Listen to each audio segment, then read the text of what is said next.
Okay, so good morning, ladies and gentlemen. In fact, good afternoon.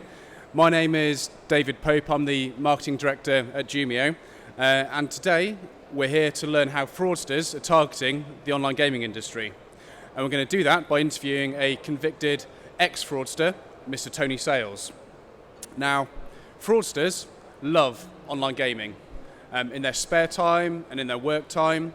And one of the best ways for us to harden our industry against the fraudsters is to get inside the mind of the fraudster to understand the who, the when, the what, the where, the how, and the why of card fraud. So we're going to interview Tony. We're going to understand about his techniques, his exploits that he used to defraud retailers, banks, online gaming sites, payment companies, and consumers out of around about £30 million.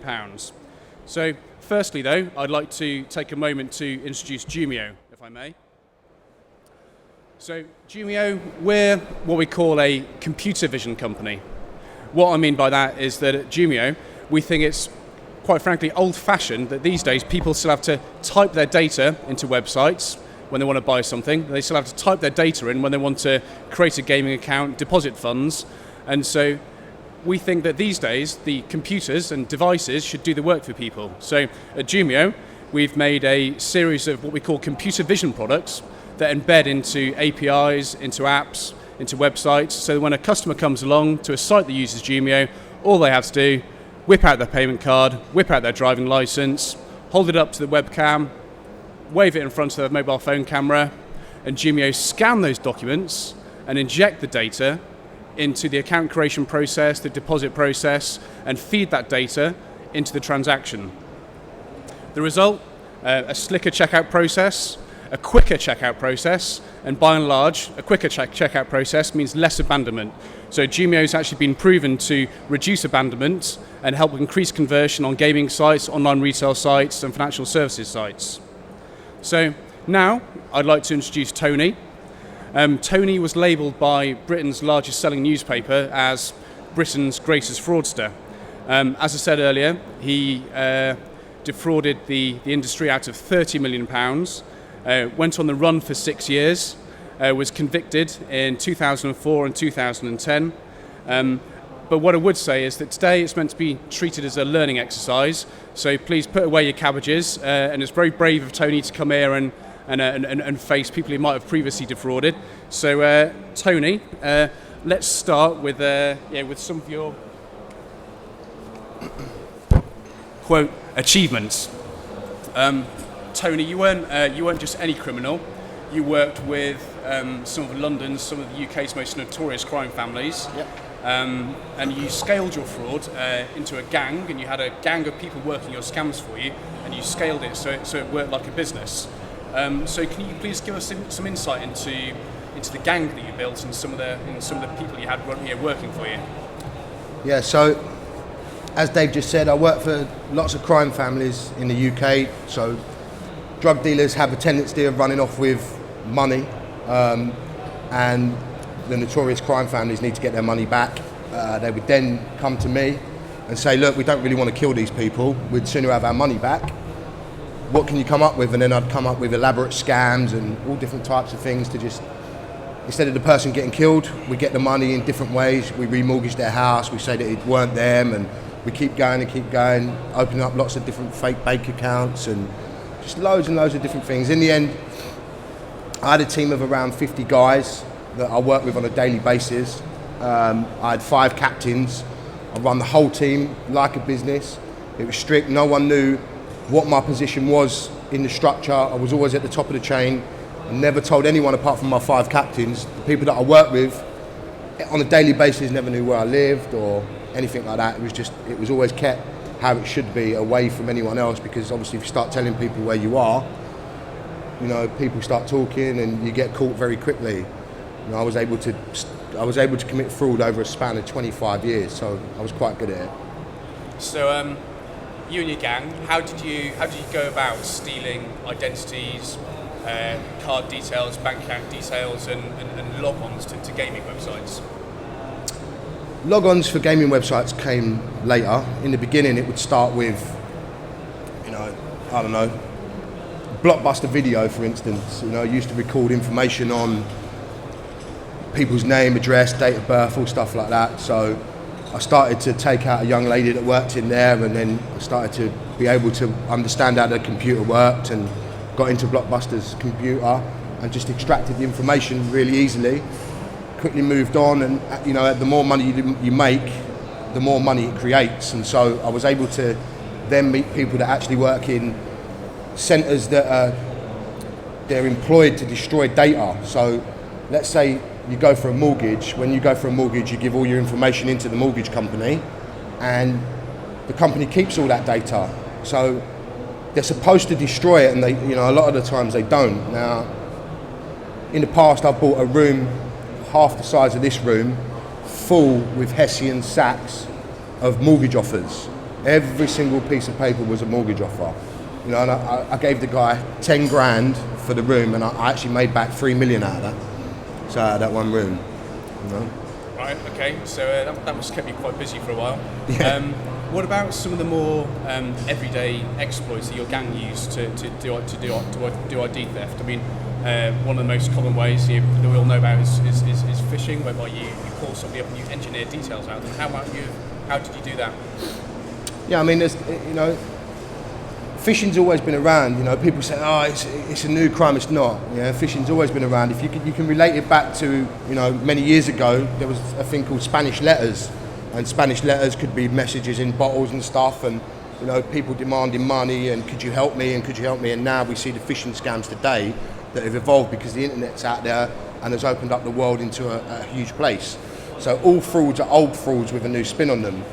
But the one at the moment is obviously the Wi-Fi hack that people are absolutely hammering. The Wi-Fi's there. I don't know if a lot of people know how unsecure Wi-Fi actually is, but it's extremely unable. So we were chatting about this last week, and you and your gang used to hang around in coffee shops. Yep. and hack the Wi-Fi. How does that work? Okay, so there's a very well-known coffee shop that pride themselves on giving everyone free Wi-Fi. I'm sure we've all used it in the room. We go there and we log on. Now, what they do is they put the password on the counter, and we can all just log on to the hotspot that they create. So if I get my phone and I tether a Wi-Fi hotspot and I call it, let's say Starbucks, and I use the same password as what Starbucks are using, there's an ingenious bit of kit called Cain and Abel that was invented to crack passwords. So if I enable Cain and Abel on my phone, I can now see your login information and your password live as you're typing it, because you're logged into my Wi-Fi hotspot. So now I can just sit in the cafe all day, and everyone who's logging on, anyone who logs onto my Wi-Fi hotspot will automatically give me their login information and their password. You just get so much data that way. In a day you could probably achieve 100 people in one day. That's just for email accounts, Facebook, LinkedIn, whatever it is you're going to get. So you're sitting there. You use your laptop or your phone to make a Wi-Fi network. Yep. You name the Wi-Fi network the same as what that coffee shop would name their legitimate network. Yep. Coffee shop users sit there, drink their coffee, log onto your network, and you can see their machines. You can see their IPs coming up. So you see it all coming up. It all comes up in IPs. So and then it will come up and it will say, right, someone's entering in a login detail under that IP address.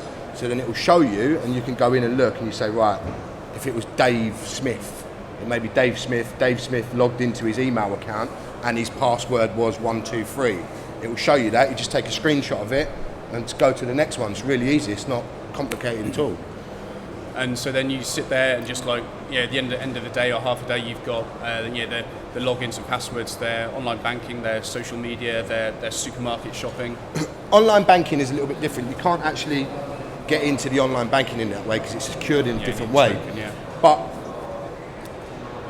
people always assume that you need to get into online banking. Now, let's imagine that I'm able to get into your email account, and in your email account, you do your shopping at a big supermarket, right? Most people will use the same password for their email account as what they would their supermarket account. So now I can go into your supermarket account, Now in your supermarket account is your home address and your home telephone number. The only information that's tokenized in the back end is the credit card information. So I'm a confidence trickster. I'm more than confident. I've got the home telephone number. I know all the shopping that they've done from their local grocery store. I'm more than confident to just ring them up and give them a spiel of, I might be offering a voucher for a certain amount of money, and you know, if they buy today and spend a certain amount of money with me today, I'll give them the voucher at half price.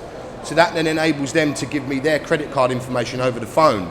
So now I've done it easily. I don't need to see the tokenized part. I've got it just because the supermarket didn't tokenize the home telephone number. It's really easy. Okay, so let's start to look more at online gaming then. So we know that fraudsters love online retail. We know that in the UK alone, fraudsters attempt to take online retail for about 3 billion worth of goods a year. What do fraudsters think about online gaming versus online retail? Do they do a little bit of both? Do they find any one harder than the other? Online gaming is harder, most definitely, because you know the retailers are not selling money as the online gaming is. So retailers are selling goods, and so there's, you know, it's like they become detached from what they're actually giving. So where online gaming, fraudsters obviously want to target any casino or online. They want to target it because it's actual physical money that you're getting at the end of it. You don't, you know, I could get 1,000 phones.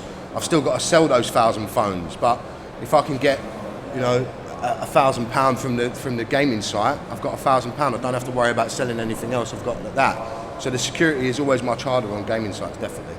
So in some ways it's a more attractive proposition because it's money rather than goods that they then have to sell. Yeah. But at the same time it's harder. You say, is that because you know the gaming companies are doing age verification, so there's automatically a little bit of ID checking going on, or? I don't know if it's because of age verification. You know, look, if I've got a credit card in the UK that confirms me as being over a certain age, well, all a fraudster is going to do is buy a credit card from an online wherever forum, so automatically they've got straight past the verification check straight away. So I don't think that you know, when you get to sending ID in, then it becomes a little bit more tricky. Actually, I suppose that's a loophole. So in the UK, the Gambling Commission says you don't have to do age verification if you foot deposit with a credit card. Yeah. Whereas other jurisdictions say it has to be age verification on all on all deposits, on all account creations. Okay, so as part of today's preparation for today, Tony, you did a little bit of research, and Tony created an account on a gaming site. Not going to mention any names. That operator is here today, but Tony, do you want to talk us through the account that you created, and you know, your experience and any vulnerabilities that you think you saw? Okay, so UK cards have a 16-digit number across the front of it that we all know, yeah? The only thing that's attached to that 16-digit is the address. There's no name attached to that 16-digit across the card, yeah? I, as a fraudster, I know that. So I went onto a very well-known gaming site and I created an account called I Am Fraudster, okay? And I was able to deposit money into that account as I Am Fraudster, because all they're going to do is a simple AVS check on the back end to see if the postcode digits match up. And of course they do match up, because the only part of it I've changed is the name. So that's a major problem everywhere. Admittedly, 2 days later, they asked for information, they blocked the account and could they have some more information on it. Now at that point, of course I could make a passport that says I Am Fraudster on it, or a credit card, or any. I can make that quite easily in minutes. But you know, I don't want to ever commit fraud again, and I wouldn't do that unless I was in a situation where I was getting paid to do that. So I decided not to. So there's an interesting point. What percentage of fraudsters, as part of their fraud, will try to create a fake passport or a fake driving license? 50-50. You've got two types of fraudsters. Ones that create the paperwork and they do the fraud, and then you've got the chance of fraudsters, the other 50% who would go to the other fraudsters to get the paperwork made. So, you know, it probably all comes from that one source over here anyway. But yeah, 50-50. How long does it take? How much does it cost? a passport, a good passport, costs 250 quid, takes a day. Driving licenses are a couple of hours, they're 100 quid. You can buy, at the moment, the guy's so busy because I've just tried to buy a credit card for my next presentation. He's so busy, he said he couldn't do it for a week, so that's how snowed under he is with doing loads and loads of credit cards. But it's quick and easy. A credit card costs 40 quid. Okay, so the site you were at, they then, like 48 hours later, came to you and said, can we have some form of identity verification? Yep. So if a site was to be collecting and scanning and validating identity documents at points of creation, do you think that would be better for the customer? Would that be better for the fraudster? I think that, it depends how good the fraudster is. If I went onto a gaming site and I knew, right, they're going to ask for ID at that point, I'm going to have it all ready. So as soon as they ask me for it, I'll just send it to them straight away. There's no delay, there's no nothing, they're getting it straight away. And so I'm through, so I'll beat it doesn't matter. You can also, a lot of the online forums now will sell you all the ID to go with the credit card, everything that you get, they'll sell you the whole thing. So you get all the ID there and then, it's all real ID. So, it's kind of hard for anyone to validate if it's fake or if it's real, because it's real anyway, so you just accept it. Okay, so what if a site was not just validating the payment card and the identity document, but also seeing the customer's face there in front of them at that moment in time? This is a bit of a plug for Jumio, apologise. We've just released a service called Face Match, and what we do is not only validate the identity document, but also then capture the customer's face during the transaction, and we do a match between the face in the document and the face behind the transaction. So Tony, if a fraudster was presented with a process like that, is that the sort of thing that might deter them? In the same way, I guess, a burglar wouldn't want to leave fingerprints at the scene of a crime? Most definitely. I mean, it helps to deter. The serious fraudsters, I don't know, some people don't care about putting their faces on cameras. I never cared, but some people, you'd certainly wipe loads. You'd only get hit with the serious ones that would try and figure out ways around it or whatever. Yeah. But you'd wipe loads, definitely. So when you were going about your business, how many different identities did you maintain at any one time? Work-wise? Yeah. 100. I'd have 100 running at one time, definitely. Otherwise, I used to have a little flat, and I'd have all the profiles across the floor, and I'd have a mobile phone on each one. And so if the phone rang for whatever I was doing at the time, I could quickly run, grab the phone, pick the piece of paper up, and just start to confirm all the details that they would be asking. I knew if the phone rung, it was only ever going to be a finance company, a bank, or whoever it was only ever going to be them. So I always tried to stick with 100. The figures that you get back are quite good then. Okay, so let's talk a bit about the carding forums. There's obviously always quite a lot of press about the latest carding forum being shut down, but can you tell us what it's like as a fraudster, as a customer, to be going to those card forums and buying card numbers and ID details? A lot of the sites, I don't know how many of you have ever looked on carding forums and had a little look just to see what the stuff. A lot of it that you will see, unless you've got Tor, you will never see the real stuff that's underneath the web. Yeah. So if you think of the web as an iceberg, you see the top of it. Okay. Underneath, it's huge. Yeah. It's actually, the dark web is actually 500 times the size of the internet that we all use every day. Yeah. And you cannot access it unless you have Tor, because that then enables you to stay secretive. The seller never wants to see you. And on those forums is where you get the real information of where you get real. The ones that we see here, you can buy card information, they come in grades. So you get grade 1, grade 2, grade 3. Grade 1 being the best, never been used before, you're the first person to get it. Grade 2, it's probably been sold to 10 people. And grade 3, it's been sold to everyone. So you're lucky if you get something out of it, but you've only paid $5 for it or £5 for it. Whereas in the dark web, you have trusted people. So if you think of a McDonald's worker who gets 5 stars for being really good at their job, they've worked their way up through the system, it works in exactly the same way. So once you get up through the system, you're trusted. Other traders will then deal with you. You can start to sell and get information. And I used to sell one guy, I used to buy 10,000 card details a week, and I'd sell half of them straight away I'd sell them to him for £1 each. So I'd get £5 grand. I only paid £3 for them, so I made £2 grand straight away, and I still had 5,000 numbers that then I could use myself or just keep or give to my team. So everyone was constantly earning money like that. You know, like everyone says, you need the funnel of sales. Yeah, I worked in exactly the same way. I always wanted constant money, whether I was doing that over there or whatever. I'd want some money coming in from everywhere. Okay, so you and your team, you've now got all these details, whether it be from a hack in a coffee shop, or whether it be through calling someone up and phishing them, or getting them from a data destruction company, or buying them off a carding forum. How did you and your team then start to monetize these cards on gaming sites? I mean, obviously you guys have changed the system a hell of a lot from back then, but you know, we would just simply set up the win-lose, the win-lose, the win-lose, the win-lose, the win-lose, the win-lose, and just consistently just take out the money time and time and time again. And then obviously everyone cottons onto it, what's going on, that one's always winning. Well, how comes he wins from everyone, he never loses, you know? In the beginning, no one was even thinking about that could even happen, so it was so easy to do. You could just do it constantly. So this is like peer-to-peer?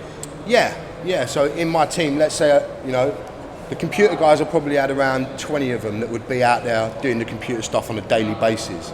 So, you know, that's 10 people playing poker, you know, each against each other. So they're all playing poker against each other or whatever they're playing, and he would lose to him, he would lose to him, and on a daily basis they're just taking out the cards, and you could just, you know, you could change the number, ring up, change the number. There were so many ways of getting that money out then, but now it's become so tight that you have to be really smart to get the money out.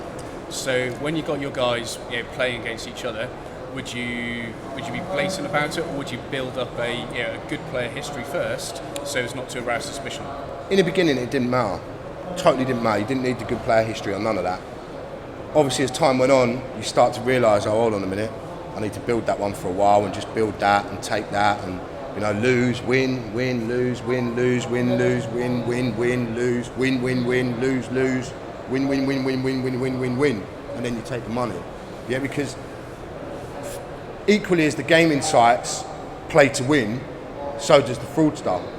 You just switch it back on them because you know, it's all about getting the money out in the end, and that's what it all comes down to, you know, it's just all about, so you just play that game over and over again.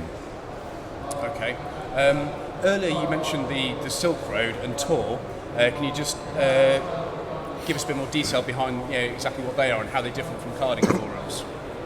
So, you've all heard of the Silk Road, right? Because it's been in the press recently. So, the Silk Road was created, they say, in 2011. It's probably been around a bit before that. You cannot hold an account. You cannot just join Silk Road. Okay, you have to buy through auction an account. Otherwise, you won't be a member. Silk Road, you can buy anything from guns, drugs, murder, porno, paedophilias. It's huge. It is absolutely huge. They estimated that on a daily basis they turn over £700,000 a day with business going through that one site.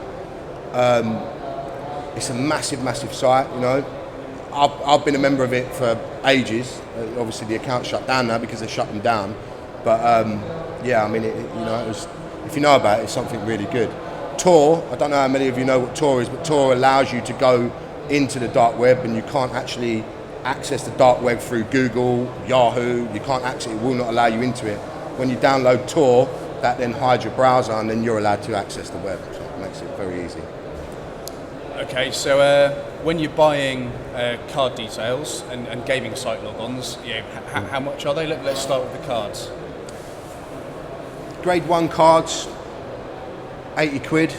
What's grade 1? Grade 1, never been used before. So, you know, the carder would sell them for 80 quid. So that's £80. Grade 2s, £40. Grade 1s, between £5 and £10. Bank login details, 8 quid. Site login details, gaming site login details, 8 quid. You know, all that stuff, because it's so easily gained that they're getting it in abundance. They're getting thousands of them, so they just want to sell them as quickly as they possibly can. So yeah, quite cheap, quite easy, very, very affordable. Okay. Right, let's talk about, actually, you also mentioned the other day that sometimes in the past you've worked with people who have their own gaming accounts, their own legitimate gaming accounts, but they're happy to let them be used and abused by chaps such as yourself. Yep. So there's all different ways to defraud a gaming site, okay? And you might not see the transaction as a fraud even. So let's say, for instance, I've transferred some money to Dave's account, okay? From a totally different source. It's nothing to do with any gaming site or anywhere, but I've transferred the money to Dave's account. Now, I'm a legitimate customer of a gaming site who's got an impeccable record. I've won, I've lost, I've done whatever. Now, I can clean that money that I've sent to Dave's account by making Dave go online because it's Dave's account. It's not a false account, it's totally legit. Dave can now lose to me, my account's great. I've never had a problem with it, I've verified the whole thing. Now the dodgy money that I moved from the bank account to Dave's account, I've now cleaned by winning it.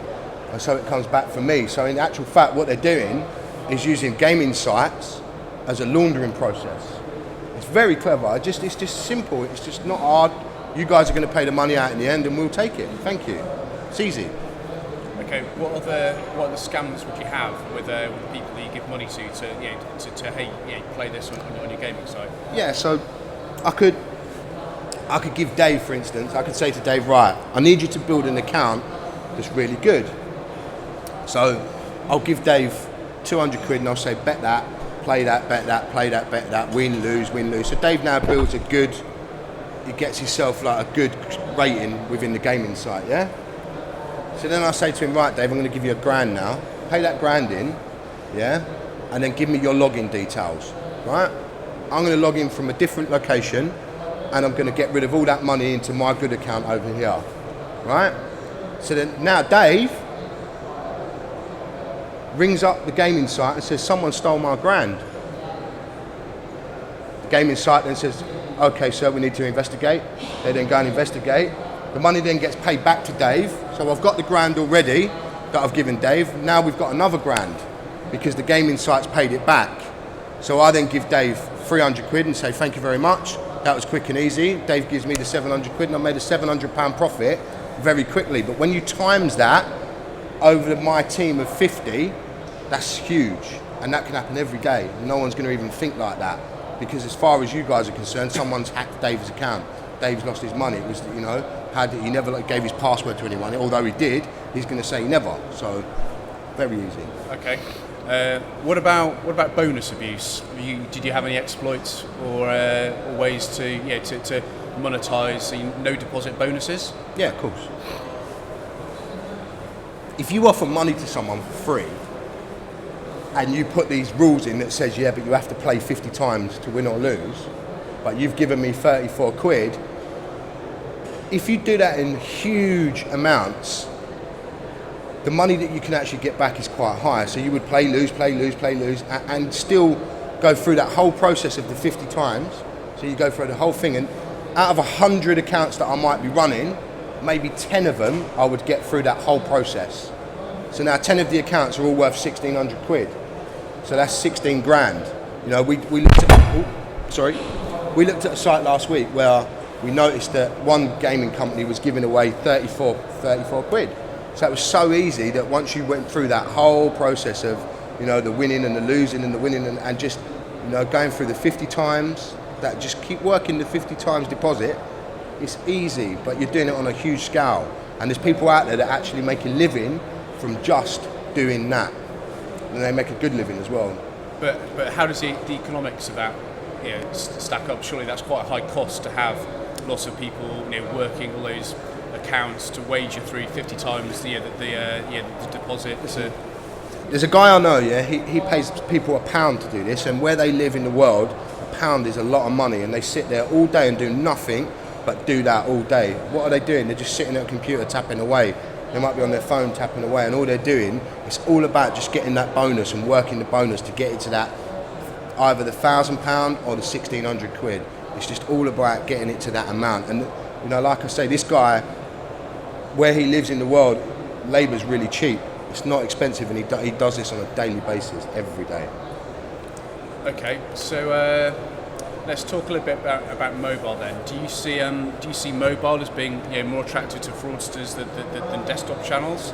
One of the stats I read last week is that the number of different identified malware programs on Android is now going to reach the million mark by the end of this year. But the relevance of that stat is that it took 10 years for that amount of malware apps to be found on PCs. So do you see mobile as being a bigger opportunity for gaming? No, I see it as exactly the same. It took 10 years to get all that malware because no one really understood it and we was behind.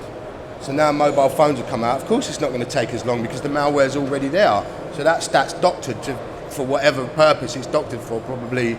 I think you actually said it was Android, so it sounds like an iPhone ploy to me somewhere along there, but definitely it will make a difference. Mobile may make it easier, may make it harder. It's not going to change it. Okay, so Tony, how did you get caught? I got caught because I was stupid and I got overconfident and I thought that I could never be caught. And I went out with a team one day. We was going to a place in Sheffield, and I stupidly had 100 driving licenses, 100 credit cards. They were all in different names. Some had my picture on, some had the team's pictures on. And I left them. I always used to park the van miles away from where we was doing the crime. And I always used to take 3 vans to wherever I was going if I was going to do that, because I knew we'd fill the vans really quickly. I went to another place, and I kept the key for the van in my pocket. So one of my co-defendants got caught in a shop actually getting a £5,000 plasma screen TV, and they let him go and they followed him. So as they followed him out, he's 50, this guy, and he rung me and said, could I just quickly come and help him load the TV? And where they've been watching, I just literally put my hands on the TV, and they just come from everywhere. They just come and took us away. And because I had that key in my pocket for the van, they went and traced back the van, and they found everything. And that's how we got caught. That's how we got took down. Okay, and so fast forward to the present. Can you tell us a bit about what you're doing now? I understand you've you followed the poacher turned gamekeeper route, and you're now doing consulting for firms. Yep. And now I've got one of the world's largest banks as my clients. They retain my services monthly, and I've got a hell of a lot of the high street out there of retailers, because I go into a business now and we say, give me 1 week in your business, I'm going to change the way you look at everything. I've got so far 100% success rate. I haven't failed once, and I've shown guys that have been in the job for 30 years things that they never even thought of, because it's just a different way of looking at things. I think very differently to most people in loss prevention. We have a saying, the fatal flaw in all loss prevention is that it's run by decent, hard-working, honest people. It's the last thing you want. You need someone like me to look at it. Definitely. Okay. There's quite an interesting topic. Here we are in Barcelona. Just a month or so ago, the World Pro Poker Tour was here, and one of the poker players' laptops got stolen and tampered with. Could you give some a bit of insight into what went on there? Not suggesting it was you, at all, but if you were that fraudster, what would you have been doing there? What was the exploit there?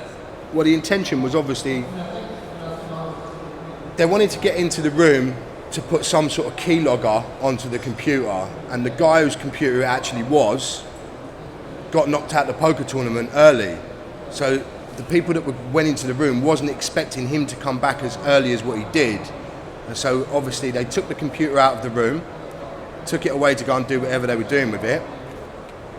He's come back to the room, noticed that his computer's not there, gone downstairs to his partner to see how he was doing, and when he's came back upstairs, the computer's miraculously reappeared on the side, and he told security staff about it in the hotel, and everyone's thinking he's a nut job. It went on for ages. I don't know how many of you know the actual story, but it went on for ages, and then he actually met another guy in a lift who said to him the same thing had happened. So all they were trying to do was just see his screen. So if I was playing against him and I can see his screen, that gives me a huge advantage, you know? And that's just taking offline and bringing it online, because you need to get to the computer, you know? Again, it's like one old crime feeds a new one. So burglary is now going to feed how you're going to do that, you know? And it's the same old thing over and over again.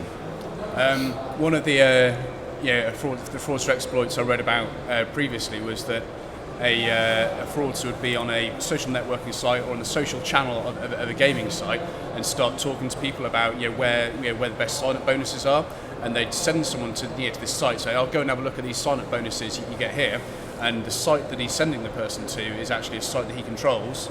Someone goes to that site, gets infected with malware, and then they arrange to play later on, and that malware allows the fraudster to see that other person's screen. Is that relatively easy, or how do you do it? Yeah, I mean, it's not, that type of malware is not easy. I think that's I can't think, Zeus and another one that's amalgamated, these two Trojans have amalgamated, and they've created some super Trojan that once it infects your computer, that's it. They can see whatever's on your computer at all times. And, we're moving away now. I said about 2 years ago at a conference, I said, we're going to start getting airborne viruses, right? I've created one. So I can't control it. So if I start it, at the moment I can't stop it at the door, but it's airborne. So once it's in the air, I'm in Wi-Fi, it's going to travel. So once that starts to happen, everyone can become a victim. And once it can break down the firewalls and everything else that's on your mobile phones and the computers that you're using, it's going to just be airborne. So once they let it go, it's just going to go and just travel. There's already one in a lot of PDQs around the world. It's called Dexter. They only discovered it in 2012. Some Russian scientists discovered it. They didn't know what the thing is. To this day, they still don't know what it does. Maybe because they haven't got Tor and they don't go on the dark web to find out what the whole thing's about. But it's there, and it's infected, I think, 2/3 of all PDQ terminals around the world, because it was able to run along the live lines everywhere. So it's very similar to the Wi-Fi stuff that's coming, definitely. Okay, so if you had one word of advice to give to gaming operators in the gaming industry, what would that be? Come offline. Yeah. Okay. You'll never ever stop fraud ever. It's just, you just have to just keep trying and just keep stopping little bits at a time, and stop the ones that may be costing the most money and spend more time on those ones than on the other ones maybe, but you'll never stop it fully ever. Okay, so I guess at this point we can open the floor up to questions to Tony. I think there's a handheld mic floating around somewhere as well. Yeah, it's got it in his hand. You suggested earlier that the way around identity documents being stolen might be to use a real-time facial photograph to take a picture of the person whilst they're entering the details or uploading that. Would that not be something you could get around by, presumably at that point as a fraudster, you'd have access to things like Facebook with holiday pictures and photos. Would that be something that would potentially knock that out as an option? No, so there's several ways that we guard against that. So we're playing with technologies to differentiate between a 2D image and a 3D image, and also technologies to see movement in the face, so you can actually make sure it's not just somebody holding up a photo or a video stream. But you are dead right though, because I've actually gone through a border by holding up a picture of my face to the new technology, and the gate opened and I walked out. So just by having the picture there, and I walked through it, done it.